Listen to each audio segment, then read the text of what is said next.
The doctor's words came slow and heavy, each syllable dropping like a stone into the pit of Emma's stomach. She sat frozen in the sterile, white examination room, her fingers digging into the thin hospital sheet draped over her lap, her breath catching in her throat. The fluorescent lights above buzzed faintly, their harsh glow making everything feel surreal, as if she had stepped outside of reality and into some horrible dream she could not wake from. The doctor's voice was measured, gentle, rehearsed in the way that only those who deliver devastating news daily can master. But the softness did nothing to dull the blade of what he was saying. Your son has congenital paralysis. Emma felt her world tilt, her heart hammering against her ribs as the words took shape in her mind, but refused to make sense. She turned toward the tiny bassinet beside her, where her newborn son, Liam, lay swaddled in soft blue cotton, his face round and perfect, his dark lashes resting against his pale cheeks. He looked just like any other baby, fragile and new, a miracle wrapped in innocence. But he was still too still. Unlike the other infants she had seen in the maternity ward, who stretched their limbs and curled their fingers, kicked at the air, and waved tiny fists, Liam remained motionless. His chest rose and fell in quiet, steady breaths, but his body did not respond to the world around him. She had noticed it from the moment they placed him in her arms after birth, the unnatural stillness, the way his little hands did not grasp her fingers, the way he lay against her chest like a delicate porcelain doll instead of a wriggling, living thing. At first, she had convinced herself that she was imagining it, that he was simply tired from the trauma of birth, that he would move soon, that it was normal. The nurses had reassured her, had told her that some babies were just calmer than others, that she had nothing to worry about, but as the hours passed, so did their confidence. She had seen the way their smiles grew strained, the way they exchanged glances when they thought she wasn't looking, the way they murmured to one another in hushed voices just outside the door. Then had come the tests, the scans, the specialists who spoke in clipped tones as they flipped through Liam's chart. And now, here she was sitting in this suffocatingly small room, listening to the doctor tell her that her baby, her precious boy, would never walk, would never move, would never reach for her, never crawl toward her, never run laughing through the house the way she had once imagined. There is no cure, the doctor continued, his voice calm but unyielding. There are experimental treatments, physical therapies that may help improve his quality of life, but his condition is permanent. Emma opened her mouth, but no words came. There was a rushing sound in her ears, a dull roar, like the distant crashing of waves against rock. No, this wasn't happening. She shook her head slowly, as if denying it could somehow make it untrue. But there has to be something, she whispered, her voice barely audible. There has to be a way to fix this. The doctor sighed, his hands clasped together, fingers pressing into his knuckles. He had done this before, had watched other mothers break in this same chair, had seen the light leave their eyes as they realized their child's future had been rewritten in an instant. "I'm sorry," he said again, as if those words meant anything. Emma felt something inside her crack open, a deep, raw wound, too vast to close. Her arms trembled as she reached for Liam, scooping his tiny, fragile body into her embrace, pressing his small warmth against her chest as if holding him tighter could somehow undo what had already been decided. He blinked up at her, his dark eyes wide and unknowing, unaware that the life he had been given had already been stolen from him before it had even begun. A choked sob tore from her throat, and then she was shaking, unable to stop the flood of tears that spilled down her cheeks, wetting Liam's blanket as she rocked him, whispering desperate apologies into his soft, downy hair. She didn't remember leaving the hospital, didn't remember calling Nate, but suddenly, he was there, his broad frame filling the doorway, his work boots tracking dust onto the pristine white tiles. His face was tight, drawn, his brown eyes dark with the kind of fear a man like him, strong, steady, unshakable, was not used to feeling. He had been on site when she called, had dropped everything, driven straight here, his hands still coated in dried cement, his neon safety vest hanging loosely from his shoulders. She didn't have to say anything. He took one look at her, then at Liam, and something in his expression shifted. His jaw clenched. His fingers curled into fists. "What did they say?" he asked, his voice hoarse. Emma tried to answer, but the words lodged in her throat. She didn't have to speak. The devastation in her eyes told him everything. Nate stood motionless for a long moment, his breath slow and controlled, as if he were forcing himself to remain standing, to remain strong, even as the ground crumbled beneath them. Then he exhaled sharply, ran a rough hand over his face, and straightened his shoulders. "We'll figure it out," he said. "We'll find a way." And so, he worked. At first, he picked up extra shifts at the construction site. Then he took a second job at a warehouse. Then a third, working security at night. He came home only to sleep in short bursts, his body running on caffeine and sheer willpower. Emma barely saw him. When she woke in the mornings, the couch was still indented where he had collapsed the night before, his work clothes left in a crumpled pile on the floor. When he did come home, his face was pale, his eyes shadowed with exhaustion, his once strong hands trembling from the strain. He rarely spoke, and when he did, his voice was hollow. The bills piled up. Hospital visits, medications, specialist consultations. The treatment plans they needed, were impossibly expensive, the kind of numbers that made Emma's head spin. Insurance barely covered the essentials. They were drowning. And then one night everything collapsed. Emma sat in the dim apartment, rocking Liam in her arms. The electricity cut off hours ago because they hadn't been able to pay the bill. The machines that kept Liam comfortable hummed softly on battery power, their red lights blinking, counting down the time they had left. When the door creaked open, Nate stepped inside, his clothes damp from the rain, his boots tracking mud onto the floor. Emma barely noticed. She was too focused on the dark stain smeared across his sleeve. Blood. She jumped up, her heart pounding. "Nate, what happened?" He shook his head. "It's nothing. It's not nothing. You're bleeding." "I said it's nothing," he snapped, his voice sharp with frustration, with exhaustion, with defeat. Emma froze. Nate exhaled, rubbing his hands over his face. "I lost my job." Her stomach twisted. "The site laid off half the crew," he said bitterly. "And the warehouse caught me sleeping on shift. They fired me." Emma felt the world tilt, the air leaving her lungs. They had nothing left. Nate collapsed onto the couch, burying his face in his hands, his body shaking. Emma knelt beside him, pressing her forehead against his knee, her fingers trembling as she clutched Liam closer. "We'll find a way," she whispered. But neither of them had an answer. And their son, their beautiful, innocent child, lay silent in her arms, waiting. Emma sat at the kitchen table, her fingers absently tracing the cracks in the worn wooden surface. The apartment was silent, except for the rhythmic hum of the medical equipment, keeping Liam comfortable in his crib. It had been weeks since the electricity had been turned back on, but the shadows that had filled their home during those dark, powerless nights still lingered in her mind. She felt hollow, exhausted in a way that sleep could never fix. The weight of everything, Liam's diagnosis, the endless medical bills, the crushing silence that had settled between her and Nate, pressed down on her like a lead blanket. Nate had been distant. He still worked constantly, though now with fewer shifts since losing his last jobs. But even when he was home, he wasn't really there. He spoke less, smiled less. Sometimes she caught him staring at Liam's crib, his expression unreadable, his jaw clenched so tightly that she thought his teeth might shatter. She wanted to reach for him, to tell him they would figure it out. But the words felt empty. They had been saying the same thing for months, and nothing had changed. That was why, when she heard the knock at the door that evening, she barely reacted. She didn't have the energy to care who it was. Maybe it was another bill collector. Maybe the landlord, tired of their late payments. Maybe someone coming to remind them, yet again, that their lives were no longer their own. But when she finally forced herself to stand, dragging her heavy body toward the door, she was not expecting to see Nate standing there, soaked from the rain, holding a small, golden bundle of fur in his arms. Emma stared.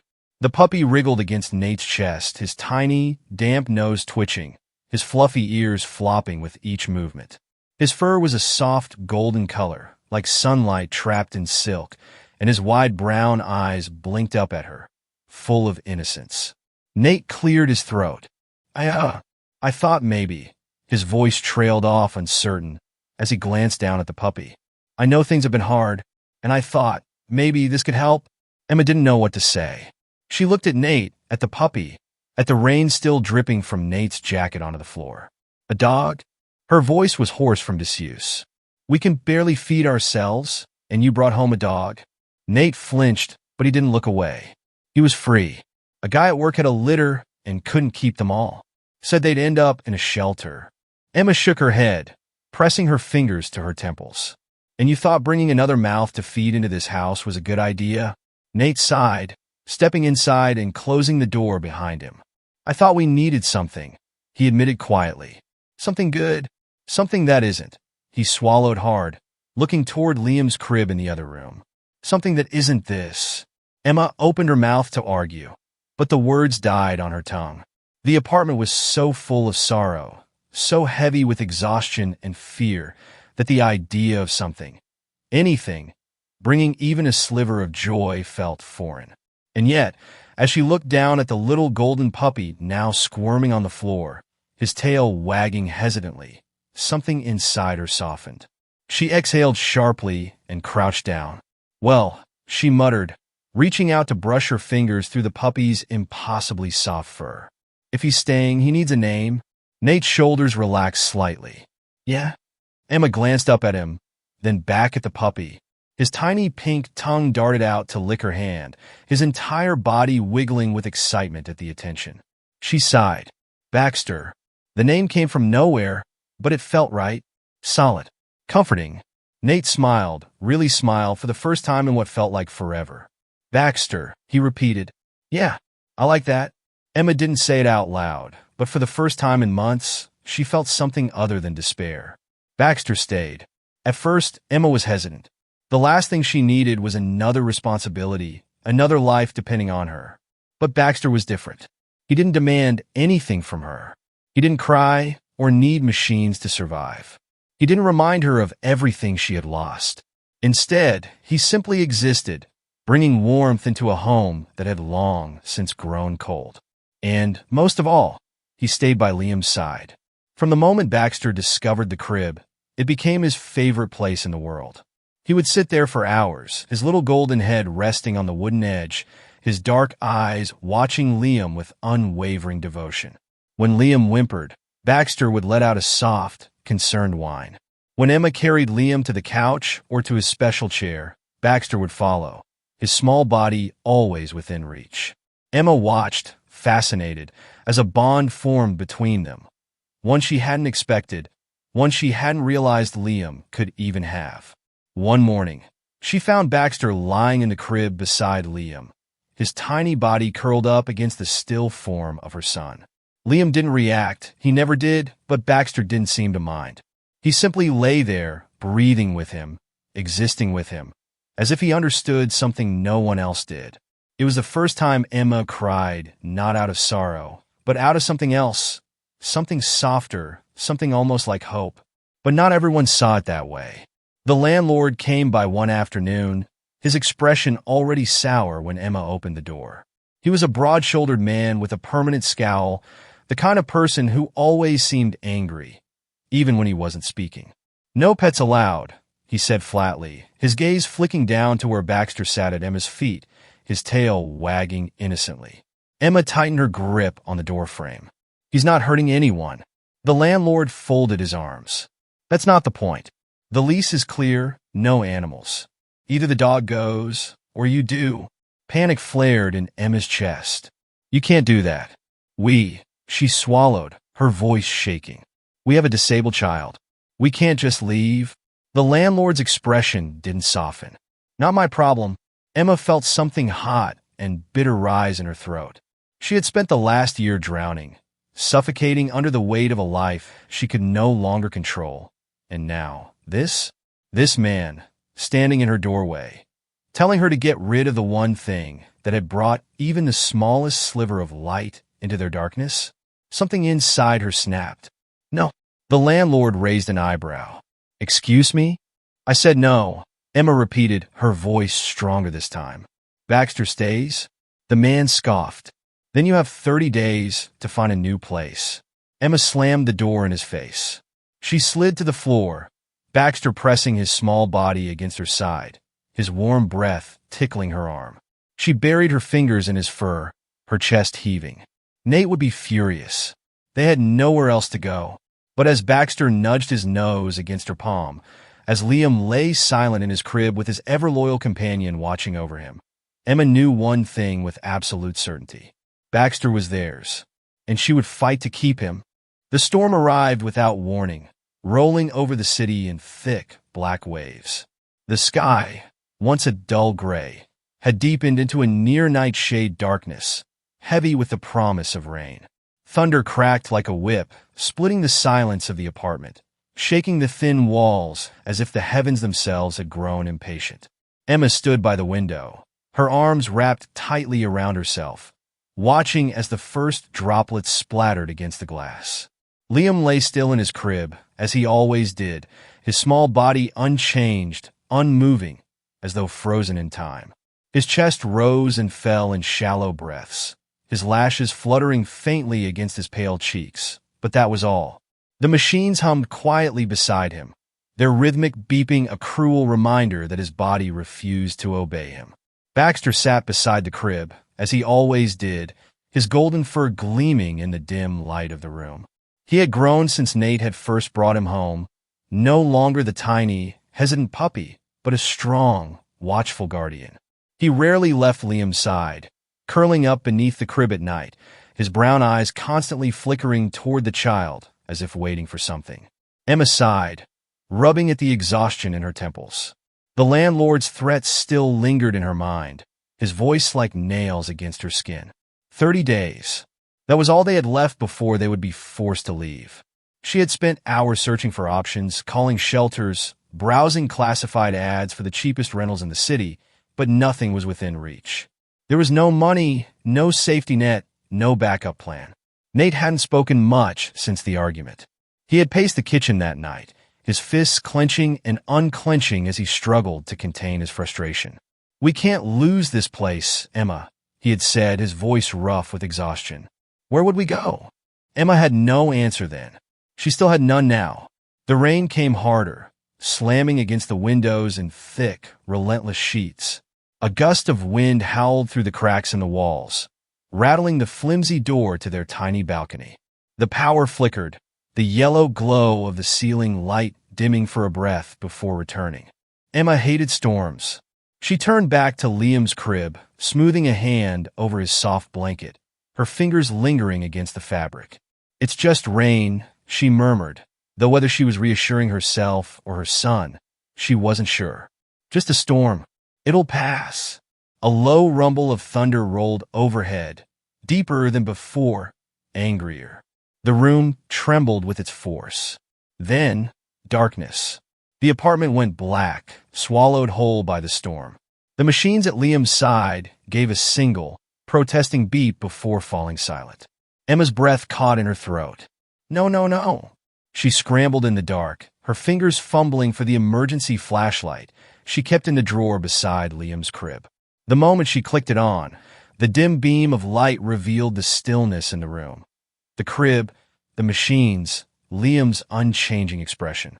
The battery backup should last a few hours, but it wasn't enough. If the power didn't return soon, his feeding tube would stop, the oxygen levels would drop, everything would fail. Her hands shook as she reached for her phone, the screen flickering weakly, the battery almost dead. She tried calling Nate, but the call wouldn't go through. The storm had knocked out the signal. She turned back toward Liam, her heartbeat pounding in her ears. He lay as he always did, unmoving, untouched by the panic swirling around him. And then Baxter moved. The golden retriever, who had been lying quietly beside the crib, suddenly stood, his ears twitching. His body tensed, his muscles rippling beneath his thick fur. He let out a low whine, his eyes fixed on Liam, his tail flicking once, twice. Then, before Emma could react, he placed his front paws on the edge of the crib and lifted himself up, standing on his hind legs. "Baxter, no," Emma whispered, stepping forward, but something in the air stopped her. It was thick, heavy, charged with something she couldn't explain. Baxter leaned forward, pressing his warm, soft paws against Liam's unmoving chest. Emma opened her mouth to pull him away, then froze. Liam moved. It was so small, so impossibly faint, that she thought she had imagined it. But then it happened again. His fingers, the ones that had never curled, never twitched, never obeyed the commands his mind sent them. They moved. The tiniest flutter, like the wings of a butterfly. Emma's breath hitched, her body locking into place. Baxter didn't move. He stayed exactly where he was, his paws still resting against Liam's chest, his ears perked, his tail completely still. His eyes never left Liam's face. And then, for the first time in his life, Liam smiled. It was barely there, the faintest quirk of his lips, but Emma saw it. The world stopped. Her hands flew to her mouth, a sob bursting from her throat, a sound so raw, so unfiltered, that she didn't recognize it as her own. Tears blurred her vision as she reached out, pressing trembling fingers against her son's small hand. He didn't move again. Not right away. But something had shifted. The air around them felt different, electric with possibility. Baxter lowered himself back onto all fours, giving a small huff before circling the crib and lying down beside it once more, as if nothing had happened. As if he hadn't just witnessed the impossible. Emma didn't sleep that night. She sat beside Liam's crib, one hand resting gently over his, watching him, waiting. Hours passed. The storm began to ease, the rain softening to a gentle patter against the windows. The power flickered back on just before dawn, the machines whirring back to life. Liam remained still, as he always had. But something had changed, and Emma knew, with a certainty she couldn't explain, that it had begun. The morning after the storm, Emma sat by Liam's crib, her hands still trembling, her mind racing. The world outside was calm again. The rain had slowed to a quiet drizzle, and the first hints of sunlight peeked through the window. But inside, nothing felt the same. She had spent the night watching him, waiting for another sign, another twitch, another flicker of movement. But there had been nothing. Just the same stillness that had haunted them since the day he was born. Had she imagined it? The thought gnawed at her, relentless. It had been dark. The power was out. Her nerves were shattered. Maybe she had been so desperate for hope that her mind had played a cruel trick on her. But she hadn't imagined Baxter. The way he had stood over Liam, his paws resting so carefully on the boy's unmoving chest. The way he had held so perfectly still, as if he had known something she didn't. In Liam's fingers, she had seen it. She knew she had. Yet now, as she looked at her son, as she gently brushed his tiny, lifeless fingers with her own, doubt began to creep in. Nate had come home before dawn, soaked and exhausted, his face drawn tight with worry when he saw the emergency candles still flickering around the apartment. She had tried to explain what had happened, but the words came out broken, disjointed. He had listened, nodding slowly, his brow furrowed in confusion, before finally running a tired hand over his face and saying, "Maybe it was just a reflex, Em." A reflex. The word stung, but she didn't argue. Not because she believed him, but because she wasn't sure she could bear the disappointment if he was right. Baxter sat beside her now, his golden fur warm against her leg, his brown eyes fixed on Liam. He hadn't left the crib since last night, hadn't touched his food, hadn't so much as flicked his tail when Nate came home. It was as if he was waiting for something. Emma exhaled shakily and reached down, running her fingers through his fur. "If it happens again," she whispered, "we'll show them." Days passed. Liam remained still, as he always had. The machines beeped in their steady rhythm. The oxygen tubes remained in place. The feeding system continued its cold, mechanical work. But Emma watched him differently now. She wasn't just caring for him. She was waiting, hoping. And then, 4 nights after the storm, it happened again. Emma had been in the kitchen, washing the few dishes they had used for dinner, when a soft, urgent whine made her turn. Baxter sat by Liam's crib, staring up at her, his tail flicking. His ears were perked, his entire body tense, waiting. "What is it, boy?" she asked, drying her hands on her jeans as she stepped forward. Baxter turned back to Liam and, just like that night, stood up on his hind legs, pressing his front paws gently against the boy's chest. Emma's breath caught. Then movement. Liam's hand twitched. His fingers, so long motionless, curled inward, just slightly, just enough to send a shiver through Emma's entire body. "Oh my God," she whispered, barely able to breathe. It wasn't a reflex. It wasn't her imagination. It was real. She grabbed her phone, her hands shaking so badly she almost dropped it. The screen flickered as she switched to video mode, her heart hammering in her chest. "Come on, baby," she murmured, eyes locked on her son. "Show me again." Baxter whined softly, his paws pressing a little firmer against Liam's body. Another twitch. Then, slow as a dream, Liam's fingers moved again, trembling, struggling, but moving. Emma let out a sob, half laughter, half disbelief. "Yes, yes, baby, you can do it." She hit record, capturing every second, her breath coming in short, sharp gasps. And then, one more miracle. Liam made a sound. It was faint, barely more than a whisper, but Emma heard it. A tiny, broken sound, a coo, almost a sigh, something that had never escaped his lips before. Tears blurred her vision as she fell to her knees, her hands clapped over her mouth, her whole body shaking. She didn't sleep that night. She stayed by Liam's crib, watching, filming, documenting every tiny movement.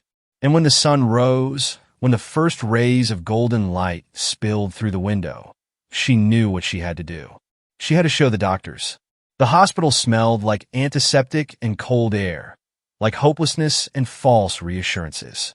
Emma sat stiffly in the examination room, her phone clutched tightly in her hands, her heart hammering against her ribs as she waited. Liam lay in his carrier beside her, strapped in place, silent as always. Baxter wasn't allowed inside, so Nate had stayed with him in the car, pacing, waiting for her to return. Dr. Reynolds entered with a practiced smile, the same expression he had worn the day he had first told her that Liam would never move. He greeted her politely, flipping through his notes, his tone gentle in the way people spoke when they were convinced you were fragile. "How is Liam doing?" Emma swallowed hard, tightening her grip on her phone. "I need to show you something," she said. The doctor arched an eyebrow. "Of course." Her hands shook as she pulled up the video.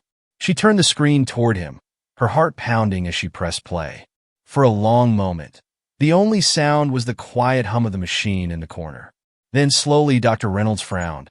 Emma watched his face, her breath caught in her throat, her body frozen in place. He leaned in closer, his eyes narrowing, his lips pressing into a thin line. "He's moving," Emma whispered, her voice breaking. "He's moving his fingers." Dr. Reynolds didn't answer right away. His eyes remained fixed on the screen, his expression unreadable. Then he exhaled, setting the tablet down on the counter. "This could be involuntary muscle spasms," he said carefully. Emma felt something inside her snap. "No," she said, shaking her head. "It's not. It happens when Baxter, our dog, touches him. Not randomly. Not once in a while. Every time." The doctor sighed, rubbing the bridge of his nose. "Emma, I understand that you want to believe. I don't want to believe. I do believe. Because it's happening." Her voice was shaking now, her desperation leaking through, her hands tightening into fists. The doctor hesitated. "I want to run some tests." Emma almost collapsed from relief. Days passed, and the test began. The doctors observed, measured, documented. At first, they were skeptical, dismissing it as coincidence, as a mother's wishful thinking. But as time went on, as Liam continued to show movement whenever Baxter was near, their doubt began to crack. One afternoon, Dr. Reynolds himself stood in the examination room, clipboard in hand, watching in stunned silence as Baxter once again stood on his hind legs, placed his paws against Liam's chest, and, just as before, Liam's fingers curled. A hush fell over the room. Emma held her breath. The doctor's eyes flickered with something she had never seen before. Hope. The air in the hospital room felt different now. No longer heavy with despair. No longer thick with the quiet resignation Emma had grown so used to over the years. There was something else here now. Something fragile yet powerful. Something she had not dared to believe in for so long. Hope. It had started with the small things. The twitching of Liam's fingers, The way his lips had curled into the faintest hint of a smile, the way his eyes seemed more alert, following movement with an awareness that had never been there before. The doctors had watched in cautious disbelief, measuring, documenting, whispering amongst themselves in the hallways. They had ordered more tests, asked more questions, struggling to understand something that defied medical explanation. But Emma didn't care about their logic, their doubts, their hesitations. She knew what she saw. She knew. And so did Baxter. The golden retriever had become more than just Liam's companion. He was his shadow, his protector, his guide into a world Liam had never been able to fully experience. Wherever Liam was, Baxter was there, nudging his hand, licking his fingers, pressing his soft fur against him like an anchor. And every time, Liam responded. It was slow, painfully slow, but Emma didn't care. One evening, as she sat by the crib in their dimly lit apartment, exhausted but unwilling to close her eyes, she saw it. The next step in the impossible journey unfolding before her. Liam's arm moved, not a twitch, not a reflex, a deliberate movement, slow and unsteady, but real. His tiny fingers stretched, his wrist trembled, and then with visible effort, his arm lifted, just barely, but it lifted. Emma let out a choked gasp, her heart pounding in her chest, her hands flying to her mouth as tears burned her eyes. "Baby," she whispered, leaning forward, afraid to even breathe, too hard in case it shattered the moment. "Oh my God!" Baxter, curled up beside the crib, lifted his head, ears perking as if sensing the shift in the air. Without hesitation, he stood, pressed his nose to Liam's open palm, and let out a soft, encouraging whine. Liam's fingers curled around the golden fur. Emma sobbed. From that night on, everything changed. The progress was slow, agonizingly so. There were days when nothing happened, when Liam remained still despite Baxter's presence, despite Emma's desperate prayers. The doctors remained skeptical, though less so than before, watching with narrowed eyes as the once motionless child began to push against the limits of what they thought possible. The first time he moved both arms, Emma had collapsed onto the floor in tears. The first time he rolled onto his side, Nate had been there to see it, his calloused hands gripping the edge of the crib so tightly his knuckles turned white. The first time Liam sat up on his own, unsupported, Emma had screamed so loudly the neighbors had banged on the walls in irritation. And then, the night that would forever be burned into Emma's memory, the night Liam stood. It had been a quiet evening, the kind that usually passed in heavy exhaustion. The apartment was dimly lit. Nate dozing on the couch after another grueling shift. Emma sitting cross-legged on the floor beside Liam's playmat. Baxter lay beside her, head resting on his paws, his golden tail flicking lazily as he watched the boy who had become his entire world. Liam was sitting now, something that still felt surreal every time Emma saw it. His little body no longer confined to the stillness of before.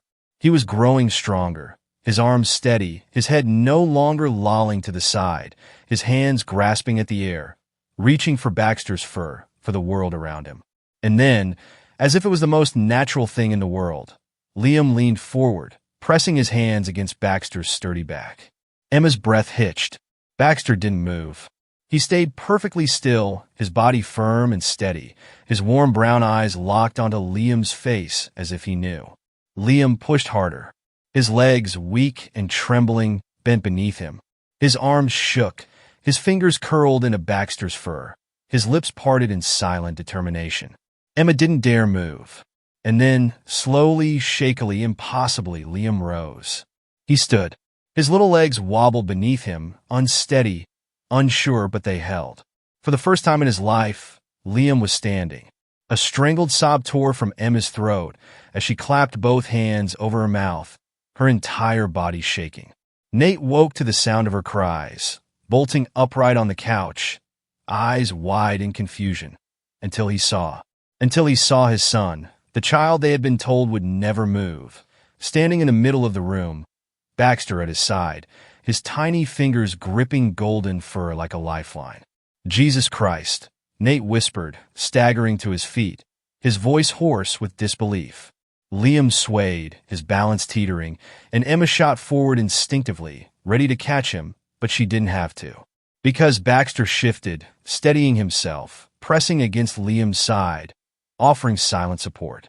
Liam didn't fall. He stood. And then his foot moved. A step. Not much. Barely more than a shift forward. But enough. The dam broke. Emma sobbed into her hands. Nate cursed under his breath, running both hands through his hair, his chest rising and falling in shallow, ragged breaths. Liam, oblivious to the emotions crashing around him, giggled. A real, bright, innocent giggle, full of life and joy, full of everything they had thought was lost to them forever. Emma dropped to her knees, reaching for him, gathering him into her arms, pressing desperate kisses to his warm, flushed cheeks. "You did it, baby," she whispered between sobs. "You did it. You did it." Baxter let out a soft bark, wagging his tail so hard his entire body swayed. Nate knelt beside them, his large hands trembling as he reached out, cupping the back of his son's head, pressing his forehead to his tiny one. His breath was unsteady, his voice thick. "I told you," he murmured. "I told you we'd find a way." Outside, the city continued as it always had. Cars rumbled down the streets. Horns honked. Life moved on as if nothing had changed. But inside that tiny apartment, in the heart of a family that had been broken for so long, something miraculous had been reborn. The summer sun poured over the park, spilling golden light across the grass and setting the treetops aglow. Emma sat on a worn wooden bench under the shade of an old oak, her fingers wrapped around the warmth of a coffee cup, though it had long since gone cold. She didn't care. Her eyes were fixed on the figure in the distance, running, laughing, alive. Liam, her son, her miracle, her impossible boy. She watched as he darted across the field, his legs strong and sure, his arms pumping in rhythm with his steps, his laughter echoing in the open air. His cheeks were flushed, his dark hair sticking to his forehead with sweat, and his smile. Oh, that smile. It was a sight that Emma still couldn't fully believe, even now, years after the storm that had changed everything. And running just behind him, as always, was Baxter. The golden retriever had aged, his once bright coat now dusted with streaks of white, his gait a little slower, his movements not as fluid as they once were. But his eyes were the same, sharp, focused, full of the unwavering love that had carried them all through their darkest days. "Mom, watch this." Liam's voice snapped Emma out of her thoughts, and she blinked, startled, before smiling and waving in his direction. He was holding a stick now, raising it high above his head as if it were a trophy. Baxter barked, his tail wagging furiously, his entire body vibrating with anticipation. "Ready, boy?" Liam shouted. Baxter crouched low, his ears pinned back, his eyes locked on the stick like it was the most important thing in the world. Liam threw it with all the strength his 11-year-old arms could muster, and Baxter was off, sprinting after it with a burst of energy that seemed to defy his age. Liam cheered, jumping up and down, his excitement bubbling over, and Emma couldn't stop the tears that welled in her eyes. It had been years, but the memories still clung to her like shadows, creeping in when she least expected them. The storm, the first flicker of movement, the disbelief in the doctor's eyes, the slow, agonizing progress. She remembered the way Liam's tiny fingers had curled around Baxter's fur for the first time, the way his legs had wobbled as he took those first steps, the way his laughter had filled their tiny apartment, breaking through the silence that had once suffocated them. And through it all, there had been Baxter. It was as if the dog had known, even from the beginning, what no one else could see. He had been more than a companion, more than a pet.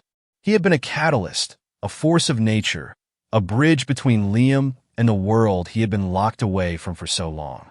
Emma remembered the humiliation she had faced when she first told the doctors what she believed, that it was Baxter's presence, his love, that had triggered Liam's progress. They had scoffed, dismissed her, treated her like a desperate mother grasping at straws. Even Nate, though he supported her, had been skeptical at first. "Emma," one doctor had said, his tone carefully measured, "dogs don't heal paralysis. It's likely coincidence, combined with the physical therapy." But Emma had known better. She had seen the way Liam responded to Baxter, The way his eyes lit up when the dog was near, the way his small body moved with purpose and determination whenever Baxter nudged him, encouraged him, stayed by his side. She had fought tooth and nail to keep that dog in their lives, despite the landlord's threats, despite the sneers from people who didn't understand. And she had been right. The proof was there, running across the park, laughing and whole. Baxter returned with the stick, his tail wagging furiously as he dropped it at Liam's feet. Liam knelt down, wrapping his arms around the dog's neck, pressing his face into the golden fur. "Good boy," he murmured, his voice soft, full of affection. Emma felt a lump rise in her throat. She had worried, once, that Liam might not remember the years before his recovery, that he might not understand what Baxter had done for him. But Liam had always known. Even now, as he grew older, as his world expanded beyond the confines of their small family, his bond with Baxter remained unshakable. "Mom, did you see him?" Liam called, turning toward her with a grin. "He's still the fastest dog ever." Emma laughed, wiping her eyes before Liam could notice the tears. "I saw, baby. He's amazing." Liam beamed, turning back to Baxter, scratching behind his ears. "You're the best, boy. The best." Emma couldn't argue with that. Her mind drifted back to those early days, to the nights when she had sat alone in the dark, cradling Liam's still, fragile body, wondering if she would ever hear his voice, see his smile, feel his arms wrap around her in a hug. She remembered the weight of the hopelessness, the crushing certainty that this was all their lives would ever be. And then Nate had brought home that little golden puppy, drenched from the rain, his big brown eyes full of curiosity and kindness. Emma had been angry at first, furious that Nate had brought another responsibility into their already crumbling lives. But Baxter had changed everything. Emma stood, stretching her stiff legs, and began walking toward Liam and Baxter. She watched as Liam picked up the stick again, as Baxter barked in excitement, as the two of them ran together, their laughter and joy blending into the warm summer air. When she reached them, Liam looked up at her, his eyes shining. "Can we stay longer, Mom? Please." Emma smiled, ruffling his hair. "Of course, sweetheart." Baxter let out a soft bark, as if in agreement, and Emma knelt down, wrapping her arms around the dog's neck. "Thank you," she whispered, her voice breaking. Baxter licked her cheek, his tail wagging, and Emma pressed her face into his fur, closing her eyes. It wasn't just Liam's life that Baxter had saved. It was hers. It was Nate's. It was all of them.